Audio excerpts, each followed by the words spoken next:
El Evangelio Glorioso.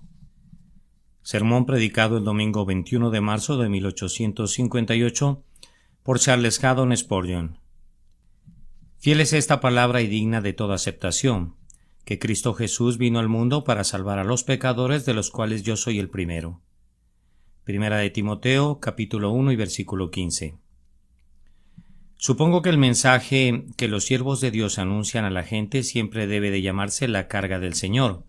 Cuando antiguamente los profetas venían de parte del Señor, predicaban tales juicios y amenazas y calamidades que sus rostros reflejaban mucha tristeza y sus corazones pesar. Normalmente comenzaban sus mensajes anunciando la carga del Señor, la carga del Señor. Pero ahora nuestro mensaje no tiene esa carga. Ni amenazas ni truenos forman parte del tema del ministro del Evangelio. Solo se habla de misericordia. El amor es la suma y la sustancia de nuestro Evangelio, amor inmerecido, amor hacia el primero de los pecadores. Pero todavía es una carga para nosotros. En relación al mensaje de nuestra predicación, sigue siendo nuestro gozo y nuestra delicia predicar esa carga. Pero si otros sienten lo que yo siento, podrán reconocer que no es fácil predicar el Evangelio. Ahora estoy tremendamente preocupado y tengo el corazón atribulado, no tanto por el tema que tengo que predicar, sino por la forma en que he de hacerlo. ¿Qué pasa si este mensaje que es tan bueno fracasa a causa de la incapacidad de su embajador? ¿Qué pasa si mis lectores rechazan esta palabra que es digna de toda aceptación debido a que me falta denuedo? Con toda seguridad, tal suposición es suficiente para provocar llanto en los ojos de cualquier hombre. Dios quiera en su misericordia prevenir un resultado tan digno de lamentarse. Independientemente de cómo predico ahora, espero que esta palabra de Dios prevalezca en la conciencia de todo hombre y que todos aquellos que nunca han encontrado un refugio en Jesús por esta sencilla predicación de la palabra sean persuadidos a venir para poder comprobar y ver que el Señor es bueno. El orgullo nunca permitiría a ningún hombre elegir un texto como este. Es imposible lucirse con él, es tan simple. La naturaleza humana está pronta a exclamar: no puedo predicar sobre este texto, es demasiado sencillo. No hay ningún misterio en él. No puedo mostrar todo mi conocimiento, es simplemente un anuncio sencillo y de puro sentido común. Preferiría no usarlo ya que rebaja al hombre, no importando cuánto exalta al Señor. Por tanto, no esperen de mí nada más que el texto y su más sencilla explicación. Tendremos dos grandes temas. En primer lugar está el texto. Seguidamente está una doble recomendación agregada al texto. Fiel es esta palabra y digna de toda aceptación. En primer lugar tenemos la declaración del texto. Cristo Jesús vino al mundo para salvar a los pecadores. En esa declaración hay tres cosas muy importantes. Estas son el Salvador, el pecador y la salvación. Está en primer lugar el Salvador. Y cuando se explica la religión cristiana, este es el punto por donde debemos empezar. La persona del Salvador es la piedra angular de nuestra esperanza. Sobre esa persona descansa la eficacia de nuestro Evangelio. Si alguien predicara a un Salvador que es un simple hombre, no sería digno de nuestras esperanzas y la salvación predicada sería inadecuada a nuestras necesidades. Y si otro predicara la salvación por medio de un ángel, vemos que nuestros pecados son tan pesados que una expiación angélica sería insuficiente. Por tanto, su Evangelio se derrumbaría hasta el suelo. Quiero repetirlo: sobre la persona del Salvador descansa toda la salvación. Si no es capaz, si no ha sido facultado para hacer el trabajo, entonces ciertamente su trabajo no tiene ningún valor para nosotros y no cumple con su diseño. Pero hermanos y hermanas, cuando predicamos el Evangelio, no debemos ni detenernos ni titubear. Debemos mostrarles hoy un Salvador tal que ni la tierra ni el cielo puede mostrar. Es tan amante, tan grandioso, tan poderoso y tan bien adaptado a todas nuestras necesidades, que es lo suficientemente evidente que Él fue preparado desde el principio para llenar nuestras más profundas necesidades. Sabemos que Jesucristo, que vino al mundo para salvar a los pecadores, era Dios, y que desde mucho tiempo antes que viniera a este mundo los ángeles lo adoraban como al Hijo del Altísimo. Cuando les predicamos al Salvador, les decimos que aunque Jesucristo era Hijo del hombre, hueso de nuestros huesos y carne de nuestra carne, Él era desde toda la eternidad el Hijo de Dios y tiene en Él todos los atributos que constituyen la perfecta divinidad. ¿Qué otro mejor Salvador que el propio Dios podría tener cualquier hombre? ¿No es capaz de limpiar el alma el que hizo los cielos? Si desde el principio desplegó los cielos como un velo e hizo la tierra para que el hombre pudiera habitar en ella, ¿no es Él capaz de rescatar al pecador de la destrucción venidera? Cuando decimos que Él es Dios, declaramos a la vez que es omnipotente y que es infinito. Y cuando estos dos atributos unen sus trabajos, ¿qué puede ser imposible para ellos? Cuando Dios decide hacer algo, no puede existir ningún fracaso. Cuando Dios emprende algo, se llevará a cabo. Puesto que Cristo Jesús, hombre, era también Cristo Jesús Dios. Cuando anunciamos al Salvador, tenemos plena confianza que estamos ofreciéndoles una palabra que es digna de toda aceptación. El nombre dado a Cristo sugiere algo relacionado con su persona. Él es llamado en nuestro texto Cristo Jesús. Esas dos palabras quieren decir el Salvador ungido que vino al mundo para salvar a los pecadores. Debemos hacer una pausa aquí y leer nuevamente ese texto. Él es el Salvador ungido. Dios Padre desde toda la eternidad ungió a Cristo para ejercer el oficio de Salvador de los hombres. Por lo tanto, cuando contemplo a mi Redentor venir al del cielo para redimir al hombre del pecado, veo que no viene sin haber sido enviado o sin una comisión. Él tiene la autoridad de su Padre que lo respalda en su trabajo. Por lo tanto, hay dos cosas inmutables sobre las cuales descansa mi alma. Está la persona de Cristo, divina en sí misma, y está el ungimiento de lo alto dándole el sello de una comisión recibida de Jehová, su Padre. Oh pecador, ¿qué otro mejor Salvador necesitas que aquel a quien Dios ha ungido? ¿Qué más puedes requerir si el eterno Hijo de Dios es tu rescate y el ungimiento del Padre es la ratificación del pacto? Sin embargo, no hemos descrito completamente la persona del Redentor hasta que no hayamos observado que Él fue hombre.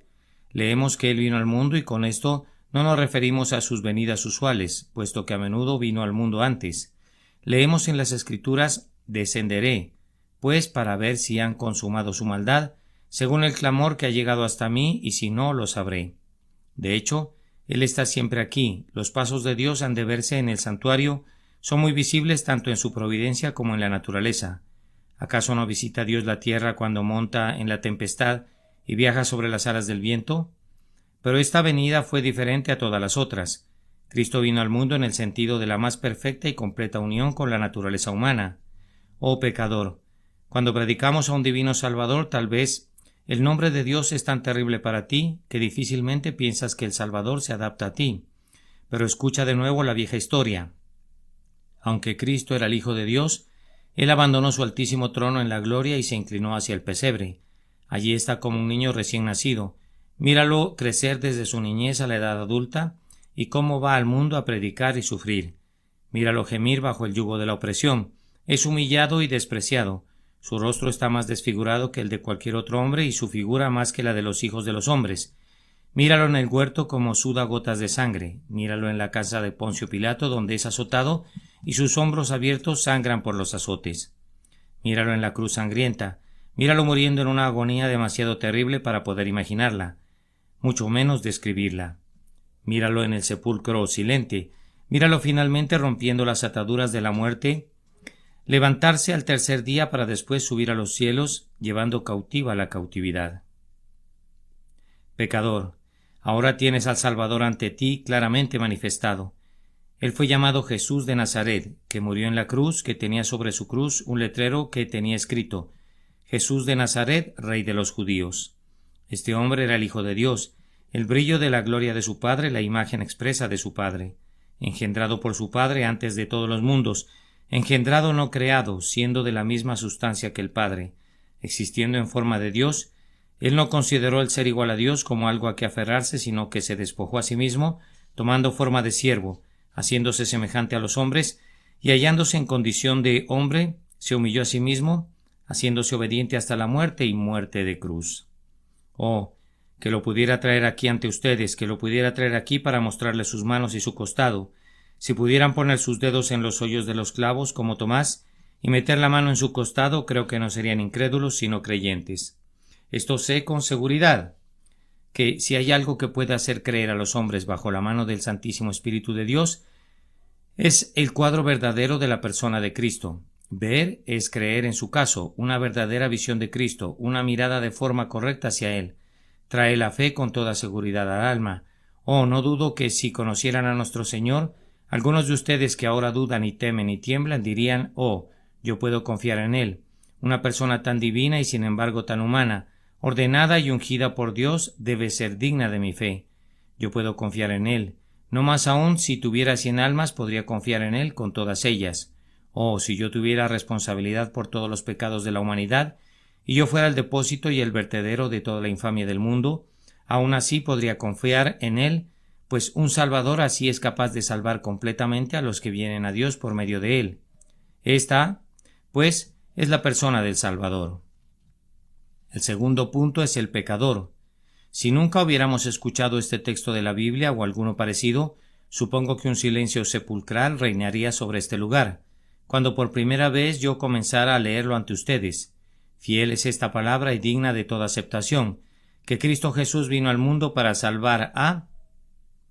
Sé cómo inclinarían hacia adelante sus cabezas, serían todos oídos y ojos y se esforzarían al máximo por saber por quién murió el Salvador.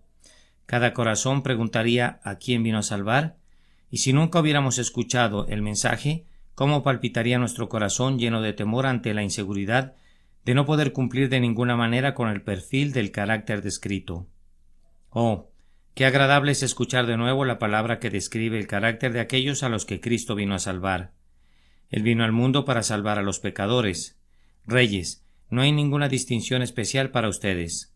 Príncipes, no los ha seleccionado solamente a ustedes como objeto de su amor. Los mendigos y los pobres podrán probar también su gracia. Ustedes, hombres sabios, ustedes maestros de Israel, Cristo no dice que Él vino para salvaros especialmente a ustedes. El campesino sin educación y analfabeta es igualmente bienvenido por su gracia. El judío con todo y su árbol genealógico de honor no es más justificado que el gentil. Países desarrollados con toda su civilización y su libertad. Cristo no dice que Él vino a salvaros a ustedes. Él no los nombra a ustedes como clase distinguida que son el objeto de su amor. No, ni ustedes que están llenos de buenas obras y que se consideran a sí mismos santos entre los hombres. Él tampoco los distingue a ustedes. El único y simple título tan grande y tan amplio como la humanidad misma es sencillamente este: Jesucristo vino al mundo para salvar a los pecadores. Ahora, fíjense bien, debemos entender el texto en un sentido general cuando lo leemos, que todos los que Jesús vino a salvar son pecadores. Pero si alguien pregunta, ¿puedo concluir por el texto que yo soy salvo? Debemos entonces hacerle a su vez otra pregunta. Comenzamos con el sentido general. Jesucristo vino al mundo para salvar a los pecadores.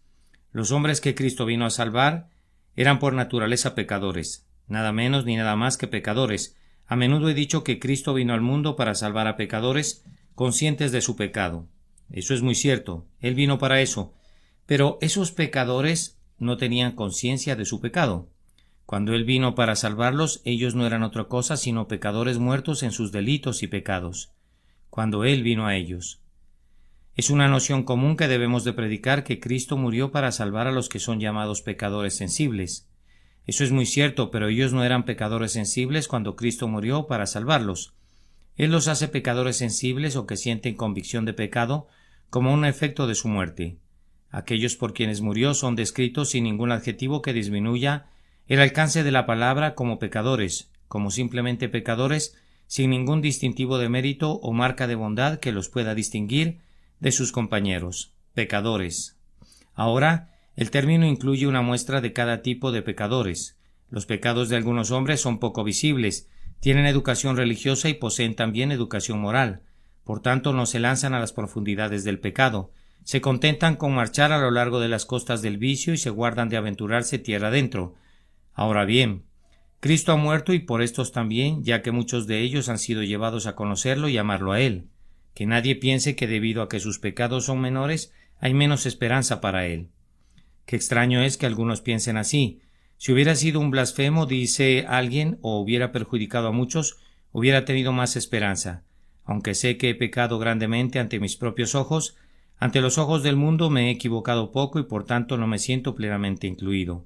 Oh, no digas eso, dice. Pecadores, si te puedes incluir en este catálogo, ya sea al principio o al fin, no importa dónde estás incluido.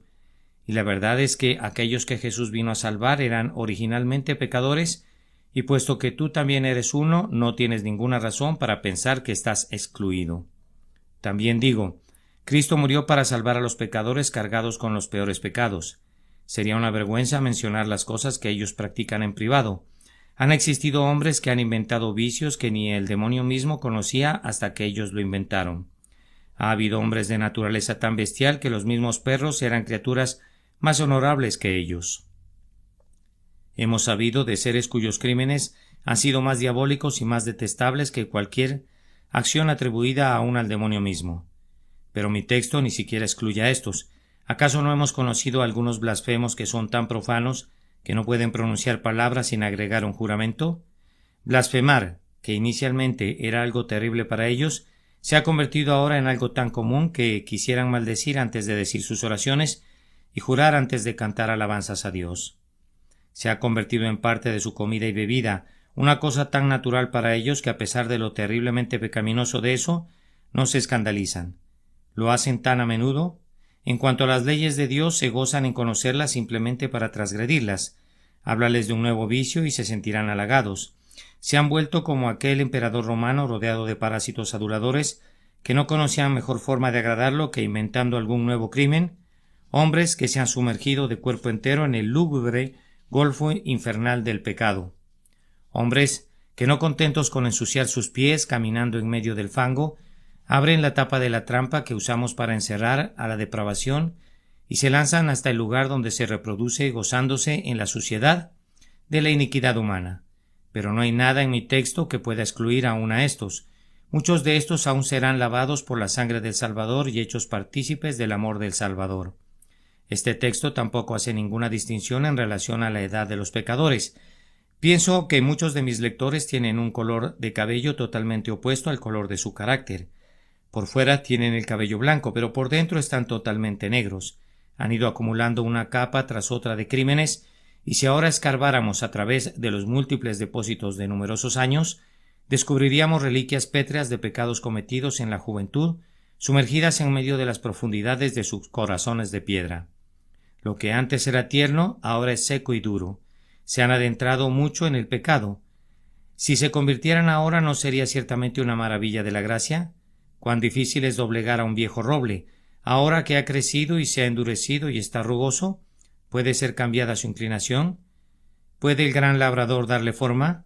¿Puede injertar en ese viejo tronco endurecido algo que traiga frutos celestiales? Claro que sí, él puede, ya que el texto no menciona ninguna edad y muchos de nuestros antepasados han probado el amor de Jesús en sus últimos años. Pero dirá alguno, mi pecado ha tenido especiales agravaciones conectadas con él. He pecado yendo en contra de la luz y del conocimiento. He pisoteado las oraciones de una madre. He despreciado las lágrimas de un padre. No he prestado atención a los consejos. En mi lecho de enfermo Dios mismo me ha reprendido. Mis resoluciones han sido frecuentes y frecuentemente han sido incumplidas. En cuanto a mi culpa, no se puede medir con estándares ordinarios.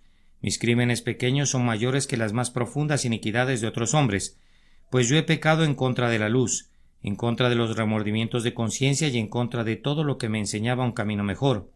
Pues bien, amigo mío, no veo que tú quedes excluido. Mi texto no hace ninguna distinción, solo dice pecadores. Y en lo que se refiere a mi texto, no hay ningún tipo de límite. Debo de entender el texto tal como está, y ni aun por ti puedo consentir en limitarlo.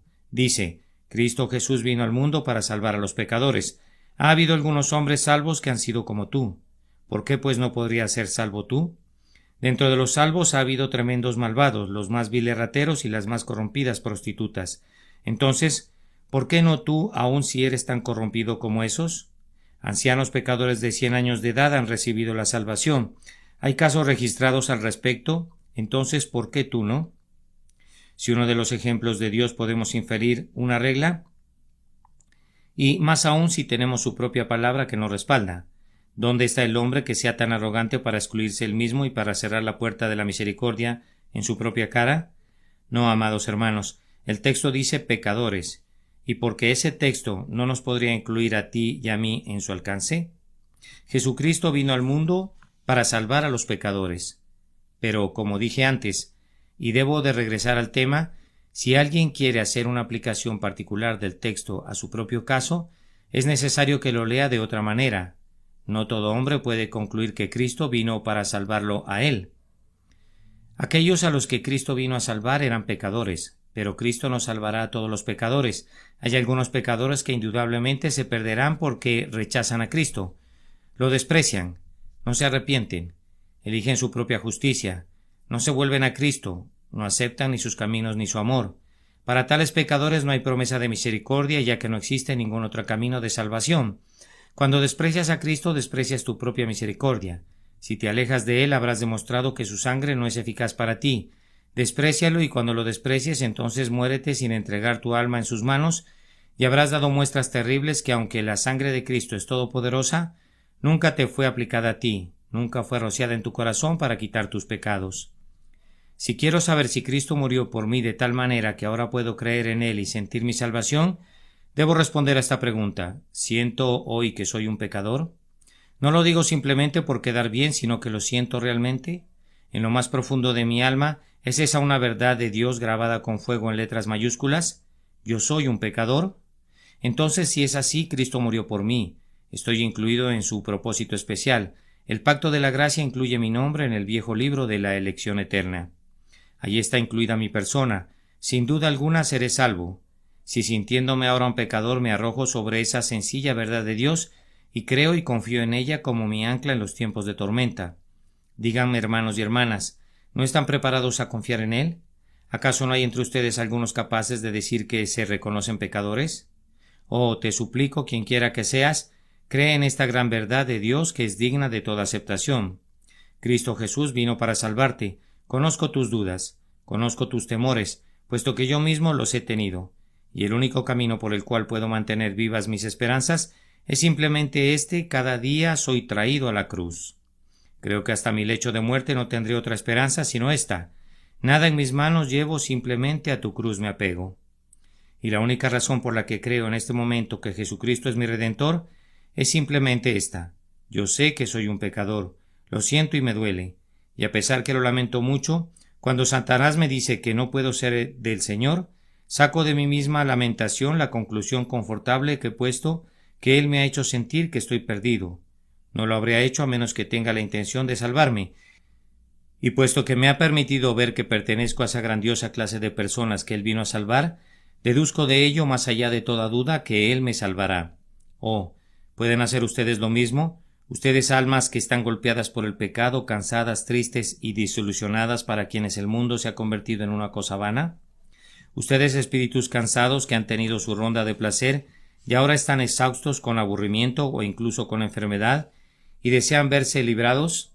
Oh, ustedes, espíritus que están buscando algo mejor de lo que puede ofrecerles este mundo loco, yo les predico el bendito evangelio del bendito Dios Jesucristo, el Hijo de Dios, nacido de la Virgen María, que padeció bajo Poncio Pilato, que fue crucificado, muerto y sepultado, y que fue levantado de nuevo el tercer día para salvarlos a ustedes, sí, a ustedes, pues Él vino al mundo para salvar a los pecadores. Y ahora, muy brevemente, el tercer punto, que quiere decir salvar a los pecadores. Cristo vino a salvar a los pecadores, hermanos. Si quieren un cuadro que les muestre lo que significa ser salvados, déjenme presentarles uno. Hay un pobre infeliz que ha vivido durante muchos años en el más horrendo pecado, se ha hecho tan indiferente al pecado que sería más fácil cambiar el color de su piel que él aprendiera a hacer el bien. La borrachera y el vicio y la locura han arrojado su red de hierro sobre él y se ha convertido en alguien detestable pero incapaz de salir de esa condición. ¿Puedes verlo? Se tambalea precipitadamente hacia su ruina. Desde su niñez hasta su juventud y de su juventud hasta su edad adulta ha pecado sin freno y ahora se encamina hacia sus últimos días. La fosa del infierno ya está iluminando su camino y sus terribles rayos casi tocan su rostro, pero él aún no se da cuenta. Continúa en su impiedad, despreciando a Dios y odiando su propia salvación. Dejémoslo allí. Han pasado algunos años y ahora escuchen otra historia. ¿Pueden ver a aquel espíritu que se destaca entre la multitud, cantando de manera muy dulce sus alabanzas a Dios? ¿Notan que está vestido de blanco, un símbolo de su pureza? ¿Lo ven cuando lanza su corona a los pies de Jesús y le reconoce como el Señor de todo? Escúchenlo. ¿Lo oyen cantar la melodía más dulce que se ha escuchado en el paraíso? Pongan atención, el himno es este: yo, el primero de los pecadores soy, mas Jesús por mí murió. Al que nos ama y nos libró de nuestros pecados con su sangre, a él sea la gloria y el dominio para siempre jamás. ¿Y quién es el que así compite con las melodías de los serafines? ¿El mismo hombre que un poco antes era terriblemente depravado? Exactamente el mismo hombre, pero fue lavado, fue santificado, fue justificado. Si me preguntan, pues, lo que quiere decir la salvación, les responderé que abarca todo el trayecto entre ese pobre hombre desesperadamente caído que vimos inicialmente y el espíritu elevado a las alturas ocupado en alabar a Dios, que vimos al final.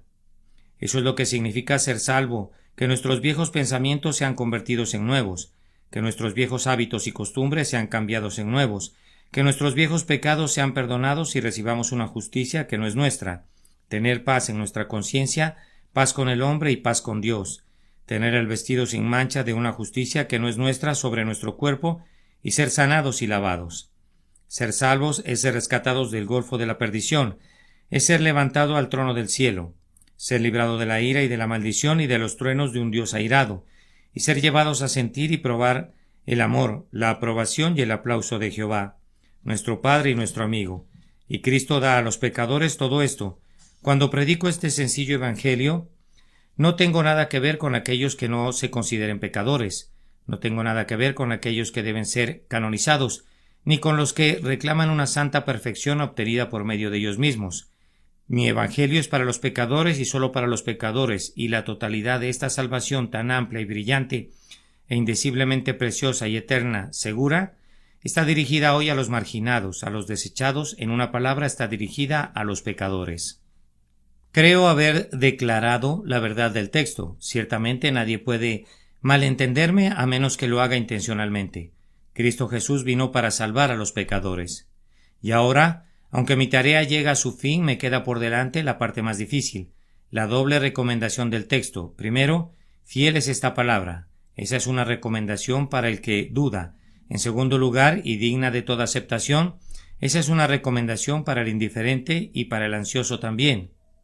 Primero, fiel es esta palabra. Este texto se recomienda para el que duda. El diablo tan pronto detecta que hay hombres bajo el sonido de la palabra de Dios, se desliza por la multitud y susurra en el corazón de uno, no lo creas, y en el del otro, ríete de eso, y en el del otro, no aceptes eso. Y cuando se topa con una persona para quien el mensaje va dirigido, alguien que se siente pecador, entonces el diablo redobla sus esfuerzos para que no crea en absoluto el mensaje. Sé lo que Satanás te dijo a ti, mi pobre amigo, allá. Dijo, no lo creas, es demasiado bueno para ser cierto. Déjeme responderle al diablo con las propias palabras de Dios. Fiel es esta palabra. Es buena y es tan verdadera como buena. Es demasiado buena para ser realidad. Si Dios mismo no la hubiera dicho, pero puesto que Él la dijo, no es demasiado buena para ser realidad. Te diré por qué piensas que es demasiado buena para ser cierto. Es porque tú pesas el maíz de Dios con tu propia balanza. Por favor, recuerda que tus caminos no son sus caminos, ni sus pensamientos son tus pensamientos. Como son más altos los cielos que la tierra, así son sus caminos más altos que vuestros caminos, y sus pensamientos más altos que vuestros pensamientos. Pues bien, tú piensas que si algún hombre te ofende, no podrías perdonarlo. Sí, pero Dios no es un hombre. Él puede perdonar donde tú no puedes. Y en esas situaciones donde tú agarrarías a tu hermano por el cuello, Dios lo perdonaría 70 veces 7. No conoces a Jesús, de otra manera creerías en Él. Creemos honrar a Dios cuando pensemos graves cosas de nuestros pecados. Recordemos que mientras debemos pensar grandemente en nuestros pecados, no le damos la honra a Dios, si pensamos que nuestro pecado es más grande que su gracia. La gracia de Dios es infinitamente más grande que nuestros mayores crímenes. Solo hay una excepción que Él ha establecido y un penitente no está incluido en esa excepción. Les suplico, por tanto, que piensen mejor de Él. Piensen cuán bueno es Él y cuán grandioso es. Y cuando sepan que este es un dicho verdadero, espero que lancen a Satanás muy lejos de ustedes y no piensen que esto es demasiado bueno para ser verdadero. Sé lo que Él va a decirles a continuación. Bien, si esto es cierto, no es cierto para ti. Es cierto para el mundo entero, pero no para ti. Cristo murió para salvar a los pecadores. Es cierto que tú eres un pecador, pero tú no estás incluido aquí. Dile al diablo en su cara que es un mentiroso. No hay otra forma de responderle que usando un lenguaje directo. Nosotros no creemos en la individualidad de la existencia del demonio, como creía Martín Lutero. Cuando el demonio venía a él, lo trataba de la misma manera que a otros impostores. Lo lanzaba fuera con frases duras. Dígale por la autoridad del mismo Cristo que es un mentiroso. Cristo dice que Él vino para salvar a los pecadores. El diablo dice que no es así. Virtualmente Él dice que no es así, puesto que declara que Él no vino para salvarte a ti y tú sientes que eres un pecador. Dile que es un mentiroso y mándalo a volar. De todas maneras, nunca compares el testimonio de Satanás con el de Cristo. Cristo te mira hoy desde la cruz del Calvario con los mismos amantes ojos llenos de lágrimas que una vez lloraron viendo a Jerusalén. Te mira, hermano mío, hermana mía, y dice a través de estos labios míos: yo vine al mundo para salvar a los pecadores. Pecador, ¿no vas a creer en Él y confiar tu alma en sus manos? ¿No vas a decir: dulce Señor Jesús, tú serás nuestra confianza a partir de ahora? Por ti renuncio a todas las otras esperanzas. Tú siempre serás mío. Ven, tímido amigo, voy a tratar de darte ánimo, repitiendo nuevamente el texto. Jesucristo vino al mundo para salvar a los pecadores. Te exhorto por tu honestidad, puesto que afirmas creer en la Biblia. Cree en esto. Allí está. ¿Cree en Jesucristo? Por favor, respóndeme. ¿Crees que miente? El Dios de la verdad se inclinaría a mentir. No, dices tú. Todo lo que diga Dios lo creó, pues es Dios quien te lo dice en su propio libro. Él murió para salvar a los pecadores. Veamos otra vez, ¿no crees en los hechos? ¿No se levantó Jesucristo de su sepulcro? ¿No demuestra eso que su evangelio es auténtico? Y si el evangelio es auténtico, todo lo que Cristo declara que es el evangelio debe ser verdadero. Te exhorto, puesto que crees en su resurrección, tienes que creer que Él murió por los pecadores y abraza esta verdad. Otra vez, ¿quieres negar el testimonio de todos los santos en el cielo y de todos los santos en la tierra? Pregunta a cada uno de ellos y te dirán que esto es verdad. Él murió para salvar a los pecadores. Yo, como uno de los más humildes de sus siervos, doy mi testimonio. Les digo que cuando Jesús vino para salvarme, no encontró nada bueno en mí. Sé con toda certeza que no había nada en mí que pudiera recomendarme ante Cristo. Y si Él me amó porque así lo quiso, porque no había nada en mí para que me amara, nada que Él pudiera desear en mí. Lo que yo soy, lo soy por su gracia. Por Él soy lo que soy, pero al principio me encontró como un pecador y la única razón de su elección fue su soberano amor. Pregunta a todo el pueblo de Dios y todos dirán lo mismo. Pero dices que eres un terrible pecador, pues no eres más pecador que algunos de los que ya están en el cielo. Dices que eres el más grande pecador que jamás existió. Yo digo que estás equivocado. El más grande de los pecadores murió hace años y se fue al cielo. Mi texto así lo dice, de los cuales yo soy el primero. Entonces puedes ver que el más grande de los pecadores ha sido salvado antes que tú. Y si el primero de los pecadores ha sido salvado, ¿por qué no tú también? Los pecadores están formados en una fila y veo que uno sale de la fila y dice: abran paso, abran paso. Yo voy a la cabeza, yo soy el primero de los pecadores. Denme el lugar más humilde, déjenme tomar el lugar de menor jerarquía.